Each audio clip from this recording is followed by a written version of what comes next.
Welcome to the Black Nuance channel. Today we're having a necessary conversation about reparations for Black Americans, specifically those of us who are descendants of enslaved people in the United States. This conversation isn't just about our past, it's about our future. It's about justice, economic recovery, and the generational wealth that was taken from us. Let's begin where this story first unfolded. In January of 1865, as the Civil War was coming to an end, General William T. Sherman issued Special Field Order Number 15. This was a military directive to redistribute land, 40 acres and a mule, to freed Black families along the southern coast. Newly freed Black families had the potential to own land. This land was the key to economic independence, to building a future for themselves and their descendants. But as history has shown us, this promise was short-lived. Just a few months later, after President Lincoln's assassination, Andrew Johnson, Lincoln's successor, reversed Sherman's order. The land was given back to Confederate landowners. What could have been the start of economic empowerment for Black families was stolen. That reversal was more than just a broken promise. It marked the beginning of a long history of systemic denial. Black Americans were once again blocked from gaining the wealth and resources necessary for their future. After the Civil War, many Black Americans found themselves trapped in sharecropping, a system that replaced slavery with a new kind of economic bondage. Landowners provided land and supplies, but in return, Black farmers had to give up a large portion of their crops, often leaving them in perpetual debt. This was exploitation, plain and simple. At the same time, the Freedmen's Bureau, a government agency meant to help formerly enslaved people, was underfunded and dismantled, yet another lost opportunity for Black Americans to gain economic stability through land ownership. This was exploitation, plain and simple. At the same time, the Freedmen's Bureau, a government agency meant to help formerly enslaved people, was underfunded and dismantled, yet another lost opportunity for Black Americans to gain economic stability through land ownership.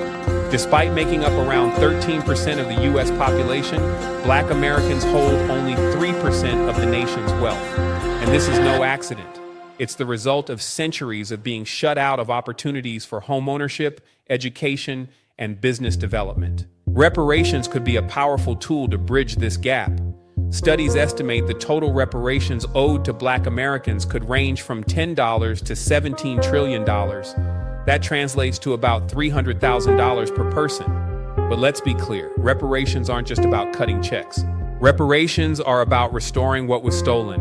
Opportunities for wealth creation through land, housing, education, business development, and investment in our communities. This isn't just about addressing the past, it's about securing our future. Reparations must be exclusive to Black Americans who are descendants of enslaved people in this country. The harm done by slavery, segregation, and systemic racism is unique to this group and its descendants. The legacy of discrimination has affected generation after generation of Black families. Reparations should focus on addressing the historical injustices faced by Black Americans specifically, and diluting that focus would only further the harm. Reparations aren't a radical or impossible idea. Countries around the world have implemented reparations successfully. Since 1952, Germany has paid over $89 billion in reparations to Holocaust survivors. In South Africa, the Truth and Reconciliation Commission sought justice for victims of apartheid. And here in the U.S., the government paid reparations to Japanese Americans interned during World War II, including financial compensation and formal apologies. These examples show us that reparations are not just a dream, they're a necessary step in righting historical wrongs. But here's where the conversation gets distorted. The media often tries to equate welfare programs like food stamps or HUD housing assistance with reparations. This minimizes what reparations truly are. Welfare programs do not address the specific harms that slavery and systemic racism have inflicted on Black Americans for generations. And we often see arguments about the financial burden of reparations. The conversation becomes a distraction, pitting other struggles like those of working-class white Americans against the demands for reparations as if there's a competition for justice. So, where do we go from here?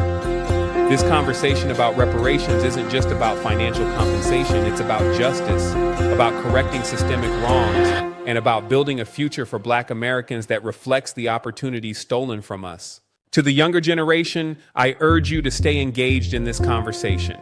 Keep asking questions. Keep pushing for change. Reparations are not an impossible dream. They are a necessary step toward justice for Black Americans. Thank you for tuning into the Black Nuance Network. If you found value in this discussion, make sure to like, comment, and subscribe.